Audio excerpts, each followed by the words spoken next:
प्रतिवर्ष मे 17 तारिख रे विश्व हाइपरटेंशन डे बा उच्च रक्तचाप दिवस पालन करा जायथाय। उच्च रक्तचाप रोगींक मध्यरे सचेतनता सृष्टि करिबा एहार मूल उद्देश्य, कारण उच्च रक्तचाप भविष्यत रे हार्ट संबंधी रोग को डाकी आनी थाए। आम देश रे प्रति 4 जनक मध्यरु जणे उच्च रक्तचाप रे पीड़ित।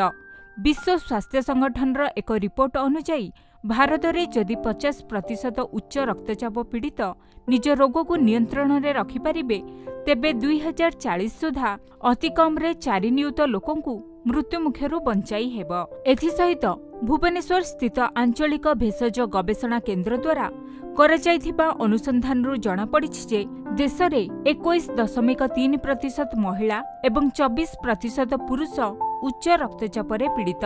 विलंब रे रोग निरूपण एवं रक्तचाप को नियंत्रण रे न रखि पारिले हृदरोग एवं मधुमेहर शिकार होई लोके प्राण हराउथिबा मध्य देखिबाकू मिलिछि। तेबे उच्च रक्तचाप को किपरि नियंत्रण करिवे आसंतु जानिबा। जदि आपण उच्च रक्तचाप रे पीड़ित तेबे आपणक ओजन को नियंत्रण रे रखंतु। ओजन नियंत्रण रे रखिबा द्वारा उच्च रक्तचाप नियंत्रित होई रहिथाय।